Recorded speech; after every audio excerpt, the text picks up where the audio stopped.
Hello, everyone. This is D10 11. This is Lark. And Kimberly. All right.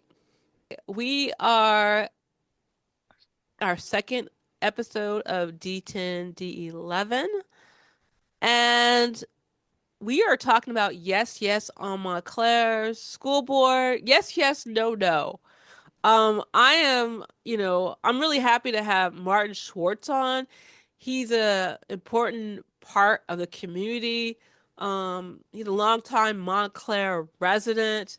We're gonna have a yes, yes on the school board also, but right now it's gonna be no, no. And for me and Kimberly, I feel like this is just a sad occasion because regardless of what happens, people are going to people are going to lose their jobs. People are going to lose their jobs and there's going to be an impact to the school children. Yeah, yeah. People, there's going to be an impact on the school children, and this is not how we build community. Um, and I think that we'll talk about this, but sometimes when you build a system that is based on inequality, or yeah, that's well, but you know what though? I'm not saying that this right now, this is kind of like I said, it's more of a complicated topic. So we'll talk about that more later. But also, I also want to point out that Chris Christie did a little rejigger to the formula for the school districts. And like your pain that you're feeling with New Jersey Transit, we want to blame Chris Christie. I would like to also blame Chris Christie for the yes, yes, no, no Montclair issue. Oh, we can do that. We can blame him for literally anything. I think we're just gonna blame Chris Christie, but I mean that's we'll talk about that later. Um, Hello, we are back with Martin Schwartz, and I am super excited to talk to him about Montclair because you're like the Montclair dude. Okay, I don't know if you're the Montclair dude, but you run an interesting political uh, Facebook group called Montclair Politics, right?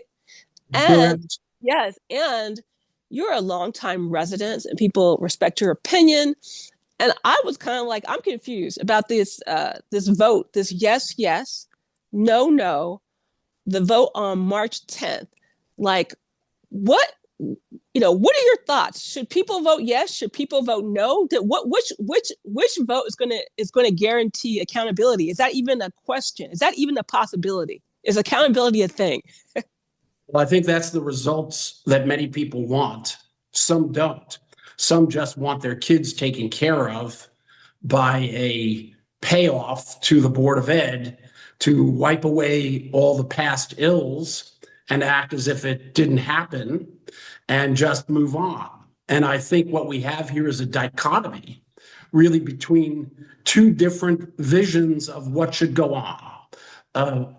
Those who see the Board of Ed as a 20-year screw up, this being the worst fiscal debacle that's occurred, and those who are most concerned about the immediate effect on their kids.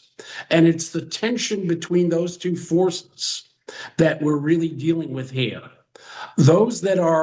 Many of those that are in the no category simply don't trust the existing board, which, by the way, retains four of the people who oversaw the fiscal debacle itself for various periods, and effectively still have voting control of the seven, and those who want to completely get rid of them because they're the ones that brought in the new administration.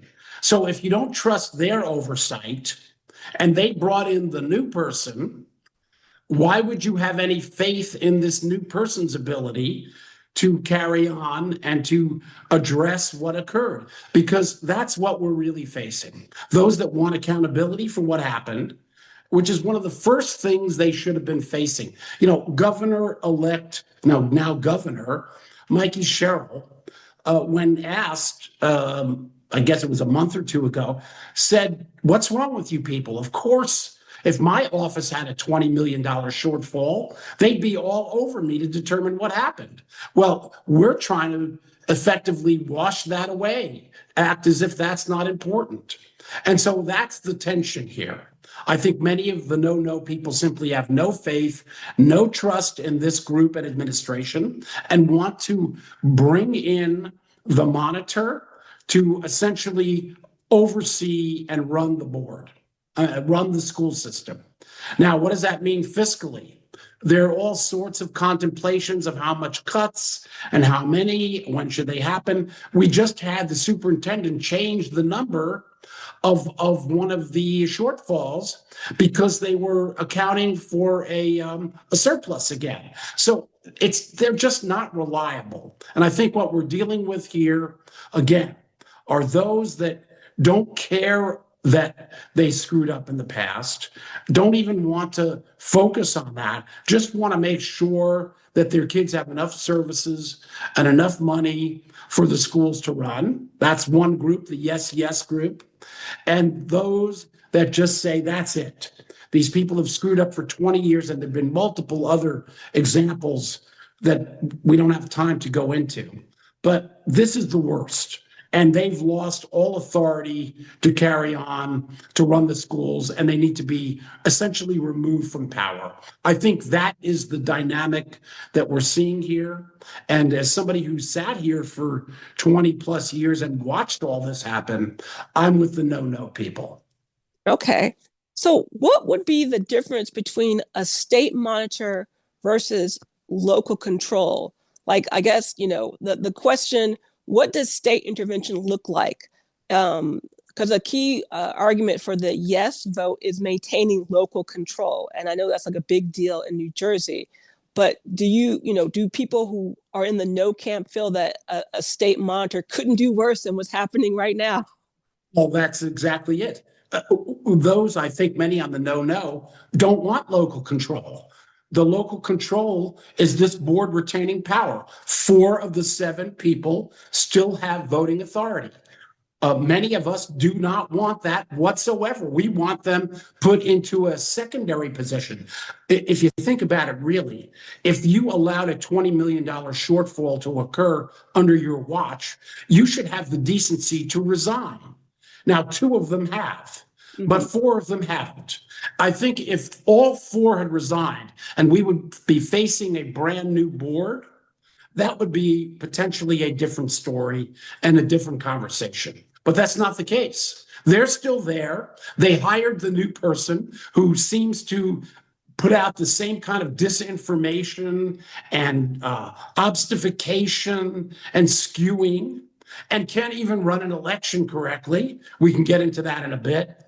So the no people, many of them just want this group to lose local control and a monitor to come in. Now, one subgroup of the yes people have tried to put out information that how horrible it is for a monitor to come. They're going to just make random cuts and you'll never get what you want. Well, you know what? Some of those cuts may be that Mary can't have lacrosse and will have to try and get into an Ivy League school another way. Or a Mandarin won't be taught, and you can't get yourself into Columbia's international politics department through the Montclair schools with Mandarin. That may be a end result from what occurred here. But I'd rather rely on, at this point, I'd rely on the governor and her new state appointed education commissioner to make an appointment of a monitor for Montclair that'll be more in keeping with what we want than these 4 people still in control of the board. And I think that's the opinion of many, and we'll see that at the election time, if there is one. Now, as you know, a second lawsuit has been filed. Yes. By a community activist and former NAACP chair, David Herron, who has identified again the just incompetent way that the drafting of these questions were made, not stating that there would be a monitor, not stating that the state would then advance aid, acting as if you don't take a monitor, if you don't vote yes, there'll be no money for the schools at all. It's a deceptive and unscrupulous way of appealing to a yes vote. And David's complaint, his legal complaint, picked that up among a number of other things. Unlawful electioneering, with the superintendent using the superintendent using the principals of the schools to write letters home, to meet with the yes people and strategize as part of a political campaign to win. The complaint identifies a number of these issues. So based on the way the courts ruled last time, I think there's more than, I don't even want to say 50-50. I think it's like 75-25 that they're going to cancel this election again. Last time I thought it was 90-10. When I read the complaint, the two complaints last time, or the main complaint, I thought 90-10, the court's going to rule here. Now, it's not as strong, but 75-25, I think the election will be canceled. And then these people, forced to take a monitor. That's really what we're dealing with. Okay, so a lot of people who are like the yes vote, they're like, okay, the reason why we want it to be a yes is because we know for sure it's going to be, and I don't know if these numbers are correct, that'll be on average $1,560, $1,500 per average homeowner. A no is more like, they say it's going to be more vague. We don't know where the cuts are going to come from. Like, what do you say about that? That the yes is like more certainty, and the no is like uncertainty. It seems like you're not saying that, but it seems like the yes people are saying that. We know who our people are, so that's why we want a yes, and we know what the cuts are going to be. It's a total scare tactic. They haven't really identified fully the cuts that have to be made. If a monitor comes in with state aid, a monitor may have different priorities. The schools may actually be demanded to work more efficiently, and the unions as well. We're one of the highest costed per student expenditures in the state. Not the highest, but one of them. We need to tighten our belt here on multiple levels. So I'm hopeful that the State Education Commission will recognize the diversity, the commissioner will recognize the diversity of this town, that it is special in some ways, and will appoint an appropriate monitor that will be in touch with our goals and our values, not just some accountant geek that's just going to come in here and randomly cut everything. That's part of the scare tactics that the yes people are using. Again, I trust the governor and the new state education commissioner much more than the 4 board members remaining who have appointed this woman who has some questionable background experiences that have been hyped up. She's never really taught a classroom. She doesn't seem to have a master's in education. Her background is not curriculum. It's questionable. She's certainly never run a school system herself. So this hasn't fully come out yet, but likely will. I'm questionable about her. I question her abilities as a superintendent leader, and the way she's handled this, at least with the elections, clearly shows that concern is well-founded. I mean, at this point, it's like, okay, I almost want to know why are there 2 yeses and 2 no questions, but it almost seems like a silly question now. It seems as if there is this fear of the unknown, but it seems like what has been happening, if you have a $19 million deficit, what's known is already scary. So I think that and here's another challenge. Another question I have. If the school funding are having the school funding challenge is happening, why are they seem to be diverting money from the schools with the Lackawanna Plaza redevelopment, where they're going to get a 30-year tax abatement. I know that's kind of I don't know if that question seems like it goes together, but it's like, oh, we care about our schools. We care about our schools. We want to do this. Why are you also giving away this valuable development project and telling them they don't have to pay any taxes at all? Oh, no, this is another essentially fiscal and land use scam and boondoggle, I want to call it. I've actually been the leader of the opposition against that Lackawanna project as it now stands with this particular redevelopment plan. I'm for development there, but smart development, which was not allowed to happen because the developer essentially, in my opinion, along with the last council, corrupted the land use process. And a lot of this has come out already. Many of the original councilors involved had conflicts of interest, in my opinion, with that developer, and that skewed their thinking and decision making. One in particular, former councilor Peter Jacobellis, received direct monies through his nonprofit corporation out Montclair that went to his salary, and another through the township's bid that also indirectly impacted his salary. And so there was skewed parameters allowed with the scale, the design, and the impact of this project as it was created. And the question is, will this council go along with that, or are they going to stop it? Now, here we are, the rubber has hit the road. I did an economic calculation. In my opinion, if you add up the cost of students that are likely added into the schools from the project, if you add up the municipal costs for some 300 new units, you come up with greater expenses than is allowed under the proposed pilot amount being offered, which again is undervalued. Former Township Councilor Ira Karasik just noted this is the lowest possible legal amount that could be offered, some 10%. And he's calling for it to be rejected. He was with the council before that began to negotiate the pilot project.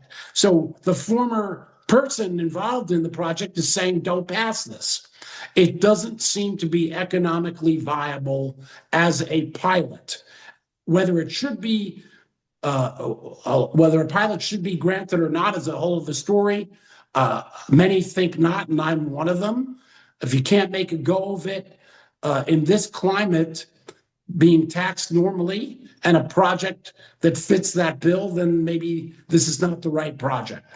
As a pilot, schools are getting nothing, and the council then saying they're going to figure out a way to pass those monies on to the schools later. That's ridiculous. You're going to then create municipal shortfalls. So the whole thing, Lackawanna does not work as it's structured and proposed right now economically, and the fiscal plan that's on the table should be rejected. The schools will get nothing. It's a boondoggle and a non-revenue producing project for the township. It's as simple as that. What happened? I mean, wasn't that at one point there was one councilman, D'Amato, I think, who talked about a school revenue sharing agreement with that development? Was that something that was ever ever talked about? Yeah, if the pilot mirrored what the real estate tax should be, the real estate, if taxed through normal real estate, the return to the town would be somewhere in the mid 3.5 million range. Now you can talk about moving monies over to the school system. But right now it's at 2.5 million, and you're likely going to have a loss. It's not going to cover the amount of new kids going into the school system. Or if you pass that money on, there's going to be a municipal revenue shortfall from the amount of expenses per unit. Now, the sad thing is that the town planner and the consultant, the fiscal consultant that we seem to hire, have, in my opinion, skewed, or that's being kind, are lying about the, in my opinion, about the actual costs to the township. They seem to be advocating for this project to help the developer, not to cover residents' butts here fiscally, which is what they should be doing. So this is a non-starter as it stands right now. And also, what if the amount of kids that come in are, what if it's way different? What if the projections are wrong? We don't know how many kids are going to be coming into the school district or not coming into the school district. So well, they're working off a study at the Rutgers University. Okay. And that study calculates the amount of kids per type of development, per income, per rent charge. They've got all sorts of formulas and models. But the same model was applied to Valley and Bloom. And what occurred actually was, we saw that a few years ago under the Jackson administration, there was one kid per affordable unit. There were something like 20 affordable units. There were 20 kids coming out of those units, another 5 from the rest of them. So there were 25 kids. That actually significantly reduced the revenue to the township. If you calculate both the schools and the municipal costs, that reduced the amount of anticipated revenue being brought into the township from that whole development. So the planner was off completely in that case. She very well could be underestimating the top 31 kids she feels are going to come here. There could be 50 or 60. And now the thing is totally underwater from a revenue standpoint, given the costs. So yes, you're exactly on target there. And that's what one of the things I argued in showing how this was potentially fiscally unprofitable to the township. And also, this feels like a little bit of hypocrisy for, it's kind of like, oh, you need to be consistent in regards to being responsible and paying your fair share. And I don't understand why it seems like they're wanting, the homeowners to pay, in regards to painting people as the bad guy or the good guy. I don't feel like anyone's a bad guy or a good guy here. It's not like this binary thing, but it's kind of like, oh, if you vote yes, that means you care about the kids. Well, if you vote yes for this development and it's sending none of the money to the kids, are you also don't care about the kids? How are you? It seems to be a little bit of inconsistent in regards to whose taxes. Go ahead. It's apples and oranges. I think those on the yes side who are trying to position people voting no as uncaring for kids and ogres and selfish. That's just wrong. One could reverse that argument and say you're actually the selfish ones because 70% of the people in town don't have kids, and you're abusing their taxes now. Many of those people, particularly seniors, elderly, can't afford the taxes, but stay here anyway because they want to be in town, and they don't have kids in the school anymore. I've got a property in town. My kids are gone from the system. I'm effectively subsidizing it, even though during the period of time I had 3 kids in the school, others were doing the same. So it's a non sequitur argument to say, if you don't vote yes, you don't care about kids. That's part of the fear tactics, the scare tactics, the make people guilty. It's really not how we should be acting politically. Because again, the flip side is you don't care about those with less who can't afford the $1,500 and then another $500 that becomes a permanent increase. And then we're not even looking at the amount of money that's being tacked on from the added school bonding for the school fix-ups and repairs. That's something like $700 per household anyway. So any way you look at it, we're talking about a now 20, almost $3,000 increase in taxes just for the schools. How can you sit there with a straight face and say people who don't, support yes, don't care about the schools? It's really unconscionable. They should be ashamed of themselves, actually.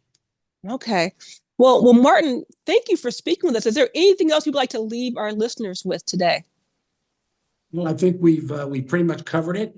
Go to Montclair Politics on Facebook and stay on top of the debate and the discussion. It's the only real safe space in town where people left, right, and center can debate and actually have to talk to each other and not insult each other personally. So I actually watched was a part of and watched all the other political sites over the years that ended up degrading, and I determined what rules had to be enforced as a moderator, an administrator, to make sure people could still stay in dialogue, even though they had diametrically opposed positions. And so we've set up this site. I almost have to do very little moderation. People know they can say your opinions are ridiculous, but they can't call you an idiot directly. And so that's how the debate goes. And people actually do debate. It's a high-end conversation. So Montclair Politics and Facebook, join the debate and stay on top of the issues. Thank you for having me. Thank you so much, Martin. You have a great rest of your day. So on Tuesday, we talked about participatory budgeting on auto asphyxiation. But, while participatory budgeting is part of democracy, and even this show is part of democracy, actually voting is also part of democracy. And Title 19 is a huge part of voting in New Jersey. And so right now we're going to talk to Aaron Hyndman on this issue. He is a organizer, a longtime political tactician in New Jersey, but he's also from California, as I am. And not saying I know him from there, but I know him from Bikeland. That's where I know him from. So I'm pretty excited to learn about Title 19, especially with the special election, which it really is about. It's one of the. I think it's. I'm not sure. I want to say no, it's not. I want to say it's the first election without the lie. That's not true. Not the first. I think maybe it was the second election without the county line, because apparently, like, the line decided where people were, and it wasn't like, oh, the first person you saw, but they had it set up in a way where it's kind of like, oh, all the one team was together and the other Pretty team. sketchy. Yeah, that's what it's pretty sketchy. So they stopped doing that, but Title 19 is supposed to be the tool to make it more fair. So we can see if Title 19 is working like it's supposed to, or are there tweaks that Aaron would make? All right. And we're back here with Aaron. How are you, Aaron? I'm doing well. How are you? I'm good. Have you dug yourself out of the snow?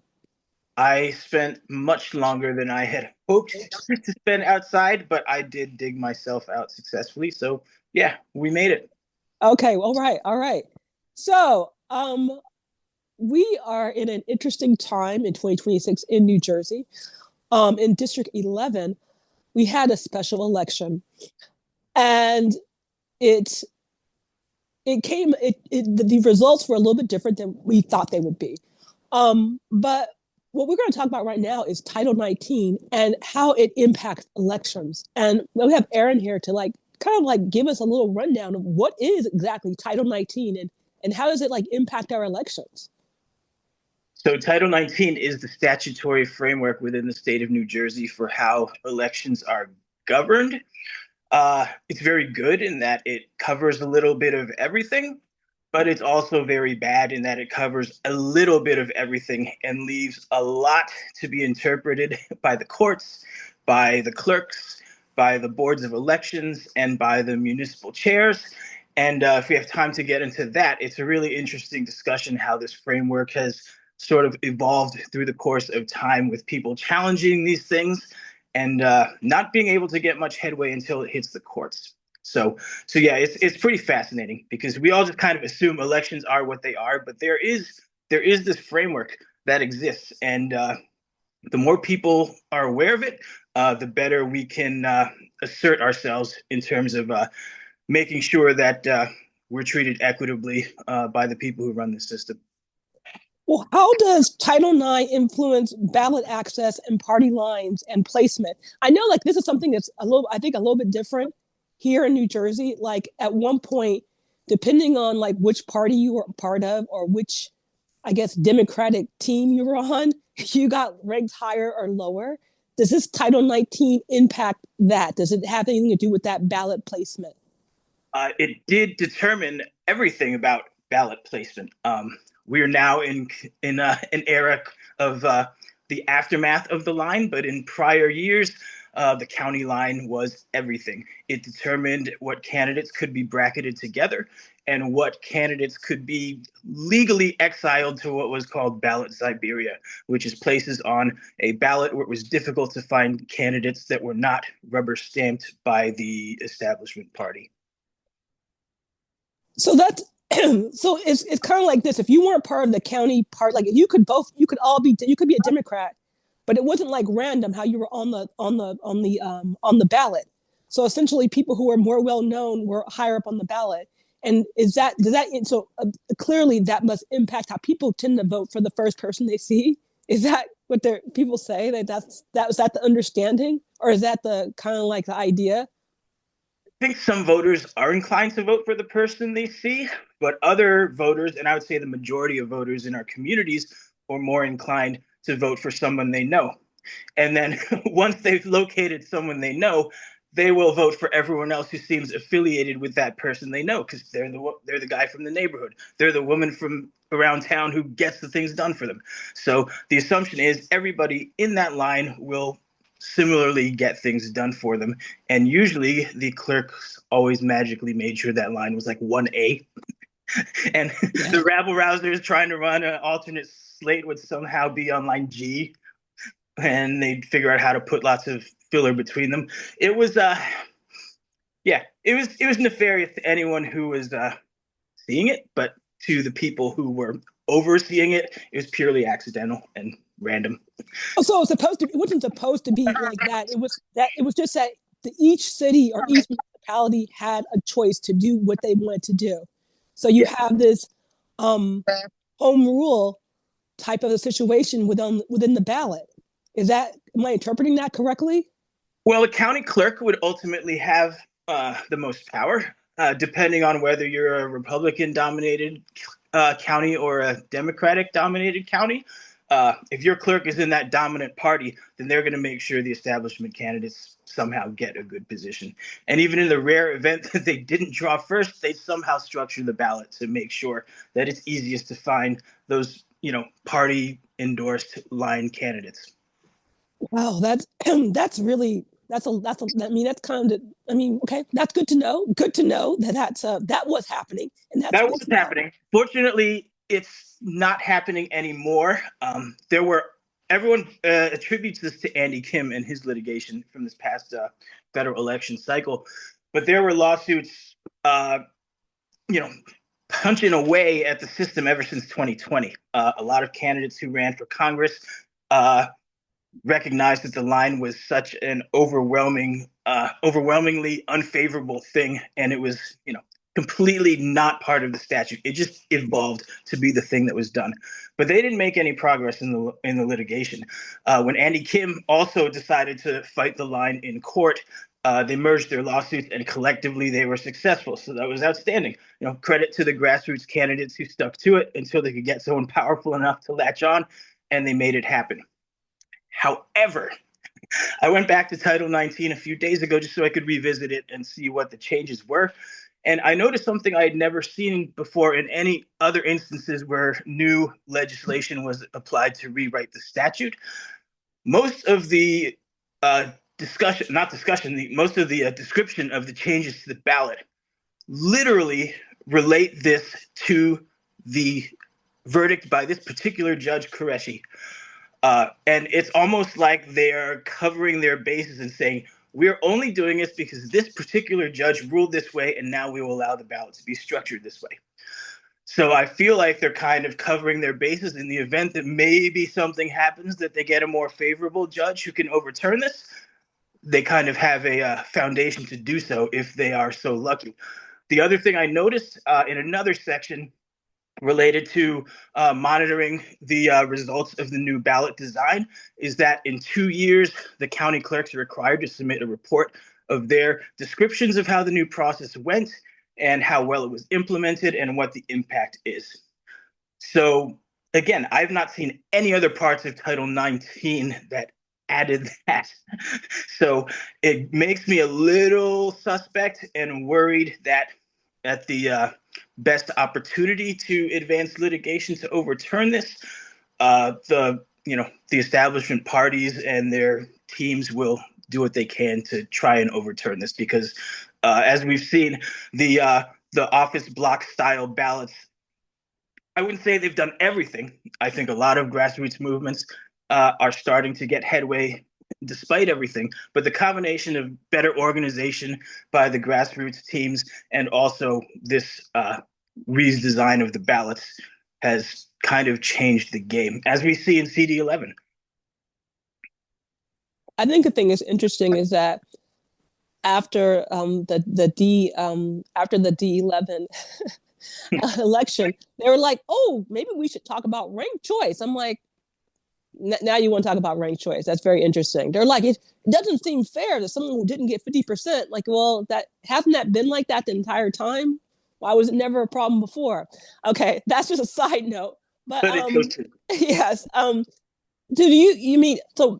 Title 19 now is doing a little bit more to, like, I guess, provide some transparency. But what, do you think it's doing enough to do transparency and to, like, empower people in these kind of, like, quick turnaround elections, like what happened in D11, where, essentially people were just kind of like throwing stuff at the wall. So in Title 19, do you think it does enough to ensure, like, transparency in these kind of rapid turnaround elections? Like, essentially, what happened last time in District 11, we had a lot of people running and kind of like, I'm not running, but you had people just doing all kinds of things. You got all these phone calls, you have all these, everybody was doing things very quickly. And it's kind of like, is this empowering to the community? It's just like the people who had the most money, who had the most resources, who had the most people on the ground. Is this good for people who are, like, working class or, like, in the grassroots level? Does this help? Does Title 9, is it doing better at supporting, like, the regular common people, like the working class, or is it still supporting, like, the power that's already exists? I think that's a tough question to definitively answer in 2 minutes, because you've outlined a lot of factors that can come into play in ways that supplement each other or confound each other. But I think people are more inclined now to respect the structure established by Title 19 in terms of saying, like, yes, this is an instance where you need to call a special election. This is an instance where it's not necessary. You can hold it with the regular election to fill this position. I know when Congresswoman at the time, Cheryl, was elected governor, she realized, she still had some business to do, but she needed to withdraw from the seat as soon as possible to give Governor Murphy the ability to issue the special election and have all the infrastructure in place to have a successful election. In New Jersey's history, there have been very chaotic special elections, or special elections that were very cynically carried out. The most notorious one is probably the 2013 Senate election that led to the election of our current Senator Cory Booker. But he was elected in a special election that I believe was only 30 days before the general election. And Governor Chris Christie intentionally did that because he knew Democrats would be more likely to turn out in droves for the special election and perhaps less inclined to turn out in the regular election when he was running along with his other Republican slate people. I mean, the line still existed then, so they knew if they killed Democrat turnout because everybody goes for the special election, forgets about the other one, then they can win more legislative seats. So, yeah, it was very cynical, very anti-democratic, and it's fortunate that that's not happening as often, mainly because of the backlash that took place then. There's a lot more respect to the 70-day windows and things like that are actually now in Title 19. So I don't think we've seen this abuse of the system like what happened in 2013. But, again, Title 19 is still a loose framework, and it gives whoever is the governor a lot of authority to oversee things. New Jersey is probably the most powerful governorship in the United States, and these are opportunities where they don't hesitate to flex. So fortunately, Governor Murphy did the right thing in this case and didn't play any games. And I suppose he did all right, too, with the appointment of Helmy and then letting the election take place and then appointing the winner. I mean, those were good things. Those were positive things. There's nothing in Title 19 to prevent abuses, but people are starting to respect what's there and follow that structure out of respect to the voters. So that's good progress. Well, that's one thing I would like to ask you. What if you could change or reform something in Title 19 to make it, of course, to make it more fair? What would you do? Like if you were given a magic wand? I think accessibility needs to be taken more seriously in Title 19. The only group that's given accommodation is disabled and handicapped to make sure polling places are accessible. But with respect to ability to access a polling place through mass transit, ability to access a polling place that is large enough to accommodate a massive turnout of voters, especially in an era where we're often deciding that schools are not a good place to hold an election for safety reasons. If the school isn't able to have a day off for the election day, then it's kind of a scramble. Okay, what other area in this neighborhood can accommodate a lot of voters? Usually it's has to be a church or a community center, and if not, it's a bit of a struggle. Go ahead. No, yeah, I think it's really interesting because New Jersey is the most dense state. So even though the fact that people we're next to Manhattan, we're told close to New York, that we don't realize how many people are here, and how crowded it is, and just how many people there are per square miles. And I think I remember in Los Angeles, it used to have polling places at people's houses. So it was like polling places, like, each block would have a polling place. Like a person would open up their house. And I'm not saying they should do that here. I'm saying that was something that they did in Los Angeles that I was kind of shocked. They don't do that everywhere. That was a California thing. Yeah. And I think it's great when you're talking about the whole having it accessible by public transit. And also, I think another thing that's interesting is depending on what neighborhoods that you go to, if you go to a hyper-segregated neighborhoods, you are going to be in a longer line. You're going to wait a lot longer than if you are in a neighborhood that has not been historically, that has not been historically hyper-segregated, that has not been redlined. So, Aaron, thank you so much for talking to us, and we hope to bring you on again. Even though we're looking at District 10 and 11, we do plan on looking at things that are happening in Trenton, and we know you know all about Trenton, so we will be contacting you to get your idea, to get your perspective on lots of topics, especially as it relates to transportation and urban planning and economics, since that are areas that you have expertise in. Thank you so much. All right. Thank you for having me. Good to see you. All right. Okay. Thank you for watching D1011. We'll see you next week.